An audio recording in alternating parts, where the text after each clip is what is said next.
Halo para sahabat channel Yunepto, sebelum kita memulai pembahasan pada video ini, wajib disclaimer dulu nih, bahwa trading dan investasi aset kripto serta NFT bersifat fluktuatif dan beresiko tinggi. Video ini bukan merupakan ajakan untuk membeli, melainkan bersifat informatif dan edukatif. Jadi please do your own research. Nah, selain itu, jangan lupa di-subscribe, klik tombol loncengnya, dan bergabung dengan grup Telegram @Cryptosias untuk berdiskusi, berbagi informasi, dan belajar bersama setiap harinya. Nah, tanpa berlama-lama, yuk langsung kita mulai ke videonya. Check it out! Chainlink atau ticker tokennya adalah Link, L-I-N-K. Nah, ini banyak banget buat teman-teman yang bertanya apa itu Oracle dalam dunia kripto dan seperti apa sih cara kerja dari project Chainlink. Nah, maka video kali ini gue akan bahas tentang Chainlink ya. Nah, kalau kita lihat, Chainlink itu adalah sebuah jaringan Oracle terdesentralisasi dengan menyediakan input, output, dan komputasi yang mendukung smart contract di blockchain manapun.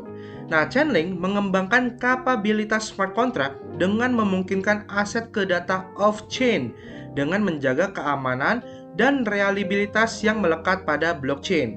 Chainlink memfasilitasi developer smart contract dengan sistem Oracle dan tools untuk membangun dApps yang scalable dan terhubung secara eksternal pada blockchain manapun ataupun jaringan layer 2. Nah, konsep intinya adalah secara aman menghubungkan smart contract dengan pelayanan dan data di off-chain. Nah, mungkin teman-teman agak bingung apa bedanya off-chain dan juga on-chain. Mungkin gue akan kasih contoh gambaran mudahnya ya. Nah, misalnya nih, di kripto, kita pengen bikin sebuah aset yang meniru data yang ada di dunia real, misalnya saham. Contoh kita pengen bikin project yaitu saham sintetis, di mana harga saham sintetis di blockchain mengikuti harga saham yang ada di off-chain atau yang asli gitu loh, di bursa. Anggap off-chain ini adalah di luar dari blockchain. Data-data yang ada di luar di blockchain seperti kayak harga saham, nama saham, jumlah saham, dan lain-lain, kita ingin tampilkan secara on-chain atau di dalam smart contract, di dalam blockchain. Nah, untuk menghubungkannya, dia membutuhkan pihak ketiga untuk menjaga supaya datanya itu tetap berjalan beriringan atau 1:1. Maka itu dibutuhkanlah yang disebut dengan Oracle. Maka Chainlink hadir sebagai pihak ketiga atau perantara yang akan menghubungkan dari pihak off-chain ke on-chain. Nah, kurang lebih gambarannya seperti itu ya teman-teman ya. Nah, Chainlink saat ini memiliki sirkulasi supply sebesar 49% atau 499.599.970,45 link dengan maksimal supply di angka 1 billion link ya, atau 1 miliar. Nah, kalau kita lihat untuk tim dan juga advisernya, timnya ini unik banget. Kenapa? Karena berasal dari komunitas global yang terdiri dari developer, akademis, enterprise yang berpengalaman dalam dunia cryptograph, sistem terdesentralisasi, dan juga smart contract. Untuk advisernya, dia ada Ari Jules sebagai technical advisor dari chief scientist di Chainlink Lab. Habis itu juga ada Eric Schmidt, ini advisor dari Google Chief Executive Officer. Jadi orang-orang ini memang yang sudah berpengalaman ya, ada dari Stanford University, dari Blockchain Arts Infrastructure, dari MIT, dari LinkedIn ya, dari CTO Coinbase, CMO Twilio, dan lain-lain. Jadi memang tim ini tim besar banget. Teman-teman bisa lihat dari seluruh penjuru dunia bersama-sama mengembangkan Chainlink. Nah, ini yang unik developernya. Nah, untuk token use case-nya dari si Link-nya adalah Link ini adalah token yang digunakan dalam transaksi pembiayaan berbagai layanan Oracle sesuai kebutuhan dari developer smart contract dan sistem Web2. Penggunaan Link juga untuk insentif mekanisme Oracle dan memberikan asuransi pada penggunanya. Ekonomi supply chain melibatkan peluncuran baru sistem Oracle dan secara kontinu mengoptimasi Oracle yang sudah ada. Link juga memberikan jaminan keamanan dari Oracle dengan staking serta jaminan keamanan lainnya untuk mendukung smart contract lebih maju dan berevaluasi tinggi. Nah, sisi demand dari Link adalah pengguna akan membayar operator node dengan link untuk mengakses sistem Oracle. Jadi misalnya nih ada perusahaan Web2, dia pengen ngembangin project Web3, menghubungkan data Web2 ke Web3-nya yang kayak tadi gue bilang off-chain ke on-chain. Nah dia kalau mau pakai jasa link, dia akan membayar biaya jasanya berupa link token. Kayak gitu, makanya link ini nantinya orang-orang akan membeli dan akan digunakan untuk membayar biaya jasa. Ya, jadi kurang lebih gambarnya seperti itu. Selain itu, link juga bisa di staking oleh para investornya ke para node atau para validatornya untuk membantu menjaga keamanan dari link itu sendiri. Nah, selain itu, dengan meningkatkannya reputasi dan jumlah link yang ada di stake demi meningkatkan insentif fee pengguna di Chainlink Lab, makanya kenapa adopsi Chainlink ini bisa dibilang cukup besar, karena semakin banyak orang yang staking, maka reputasinya itu akan meningkat untuk si para validatornya atau node-nya. Nah, meningkatkan jumlah link yang di stake akan mendorong node untuk memperoleh fee pengguna dApps yang lebih banyak. Ya, jadi kurang lebih sistemnya fair. Nah, benefitnya apa? Yang pertama, reliable, tamper proof of network, terdesentralisasi, udah jelas. Node yang terpercaya, data premium, dan cryptographic proof untuk terhubung ke smart contract. Seamless connection to any API. Dia ini gampang dipakai, mudah banget koneksi ke berbagai API, ya, baik yang sudah ada maupun yang sedang dikembangkan. Habis itu ada proven, yaitu solusi Oracle yang sudah teruji mendukung 10 miliar smart contract. Karena link ini sudah banyak banget dipakai, ya, dan kedepannya pun gua rasa akan makin baik juga yang pakai karena udah terbukti banget. Habis itu juga ada highly reliable automation. Menggunakan node otomatis, Chainlink mengurangi intervensi manual dan juga server terdesentralisasi.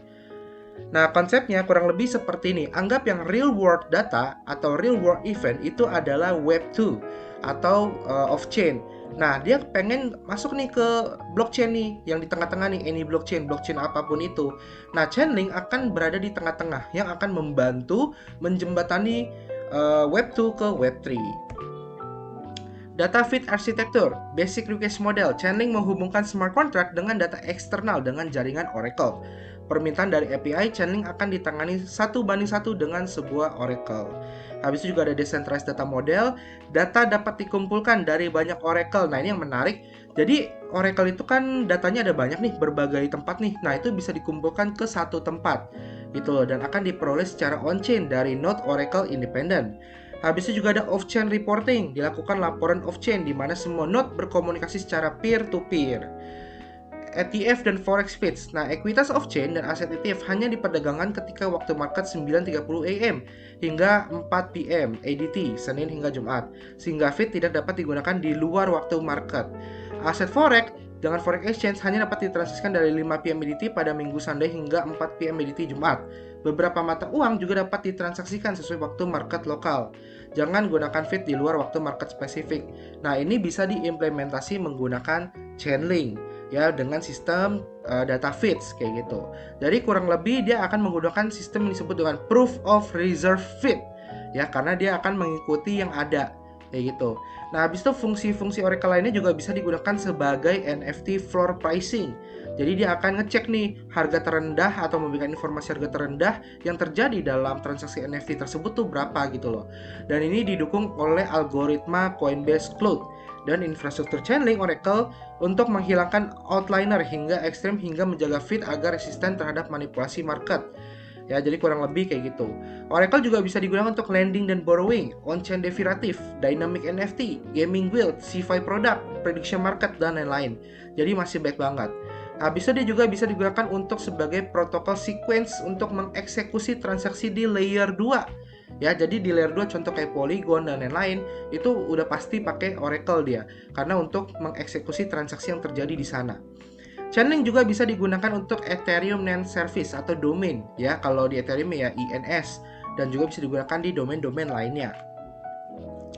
Nah, untuk data feeds provider di sini ada Coinmetric, CoinGecko, Ember Data, Kaiko, NewChangeFX, dan lain-lain. Binance, Huobi juga pakai Chainlink, ya, Blockpass, Everpedia, dan lain-lain. Nah, kalau di CoinGecko ya contohnya adalah untuk menyeimbangkan harga, informasi harga atau data ranking yang ada pada CoinGecko dengan yang ada di market, di berbagai market. Jadi kan kalau misalnya ada token listing di berbagai exchange, nah itu kan banyak tuh. Gimana caranya kita bisa ngumpulin semua data-data itu menjadi satu tempat, yaitu contohnya di CoinGecko. Nah, itu dia menggunakan teknologi dari Chainlink. Jadi sebenarnya penggunaan Chainlink ini banyak banget dan bisa digunakan untuk berbagai hal, untuk menyelesaikan berbagai kebutuhan dan juga masalah yang dihadapi oleh manusia. Nah, habis itu juga ada node operator leading-nya. Di sini ada T-System, ada Chorus, ada Certus One, dan lain-lain. Untuk produknya di sini juga ada banyak, kayak tadi gue bilang ada Proof of Reserve untuk audit yang otomatis, reliable dan berkala pada data cadangan on-chain dan juga di off-chain. Terus dia juga ada Market Data Feed, VRF, Cross-Chain Communication, dan juga Automation. Nah, ini untuk ekosistemnya, contoh di data feed di layer 2 itu ada di berbagai blockchain, ya, ada Optimism, ada Polygon, ada BSC, Ethereum, Arbitrum, Hop, dan lain-lain. Banyak banget gitu loh. Untuk VRF ini untuk di randomize di smart contract-nya, ya. Jadi si Chainlink ini akan mengkonsumsi berbagai data-data yang dibutuhkan atau yang pengen dicari di blockchain. Jadi nanti akan dikumpulkan gitu sebagai big data lah kurang lebih. Habis itu juga ada external API. Chainlink itu juga bisa memanfaatkan atau mengintegrasikan API-nya dia ke berbagai platform-platform lain.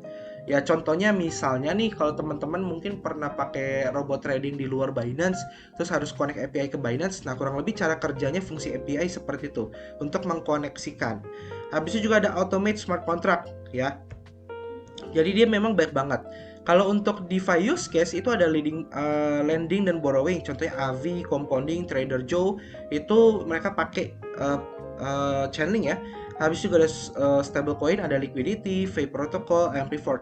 Nah, kalau di stablecoin ini lebih ke bagian untuk otomatis dia mint and burn dengan data fiatnya. Jadi contoh misal gini ya, gua ambil contoh misalnya USDT. USDT itu kan sorry deh ganti deh, misalnya USD deh, Binance USD ya. Binance USD itu kan dia harusnya 1:1 peg. Peg itu apa? Peg itu dia harus sesuai dengan duit fiatnya atau fisiknya.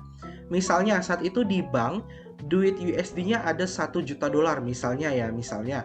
Terus otomatis BUSD-nya harus tercetak $1 juta, nggak boleh lebih, nggak boleh kurang.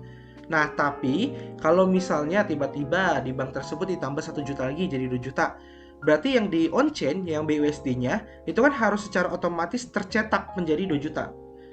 Nah, kalau secara manual kan ribet tuh, bakal ribet banget, orang harus inputin, cetak lagi. Nah, dengan menggunakan Chainlink, dia itu akan ngecek nih data di bank, oh duitnya ada sisa 3 juta USD misalnya. Maka dia akan mencetak otomatis 3 juta. Terus di banknya sisa 1 juta, dia akan otomatis nge-burn hingga 1 juta. Kayak gitu kurang lebih. Jadi itu penggunaan salah satunya untuk di stablecoin. Dia juga bisa digunakan untuk collateral aset ya, dan juga masih banyak lagi fungsi-fungsi lainnya.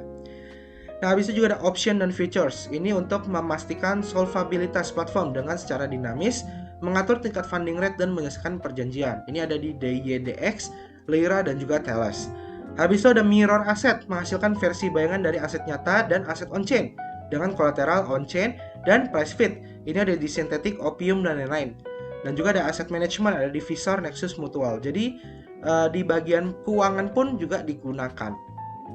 Nah, ini banyak banget DeFi yang terkenal. Gua rasa teman-teman pasti tahu kayak 1inch, ada FutureSwap, ada Pulse, dan lain-lain itu menggunakan Oracle. Nah, ini untuk off-chain data ya. Contoh prediction market di PancakeSwap. Kalau teman-teman pernah pakai, nah itu dia pakai off-chain data karena harus mengikuti yang data yang ada di offline atau di luar dari blockchain. Habis itu juga ada predictive supply chain, itu ada di Google Cloud ya, dan juga masih banyak banget.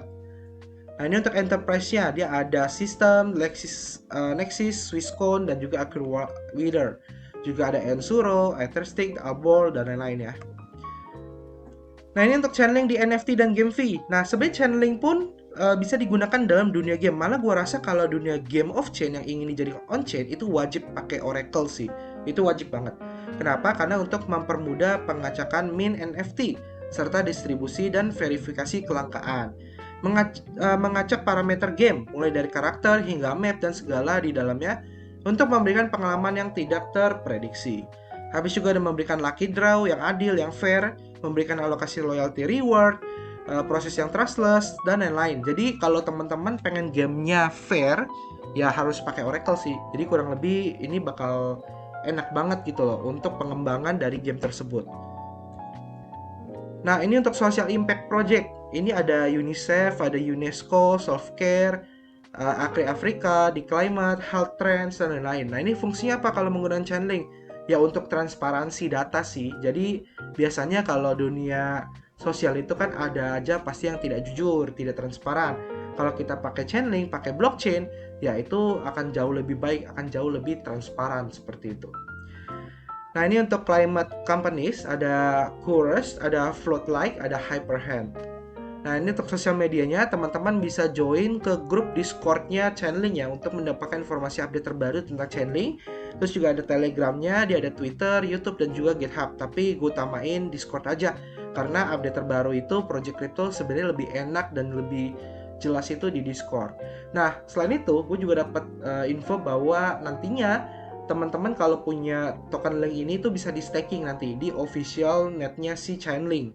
Ya, jadi teman-teman kalau yang udah holder lama mungkin bisa prepare cari informasi lebih dalam lagi tentang stakingannya. Gue rasa enak banget kalau kita bisa staking buat dapat passive income karena jumlah linknya akan bertambah dan juga kita juga sudah membantu mengamankan jaringan dari Chainlink tersebut kayak gitu. Atau mungkin kalau teman-teman ada yang tertarik menjadi node ya bisa menghubungi tim Chainlink ya. Oke, nah terus selain itu kalau ada pertanyaan kok kalau misalnya gue punya project crypto dan gue pengen pakai teknologi Chainlink, caranya gimana? Teman-teman bisa kunjungi websitenya dan menghubungi timnya untuk meeting diskusi lebih lanjut untuk integrasi API-nya ya. Jadi kurang lebih teman-teman tinggal reach out aja ke tim Chainlink-nya. Oke, thank you sudah tonton video ini. Semoga bermanfaat dan semoga teman-teman sudah tidak bingung lagi apa itu Project Chainlink, apa itu Oracle, dan kenapa rumit banget dan kenapa dibutuhkan. Semoga dari sini teman-teman mendapatkan gambaran apakah Chainlink ini tuh benar-benar project potensial atau tidak. Oke, kita ketemu lagi next video. Sampai jumpa dan terima kasih. Bye-bye!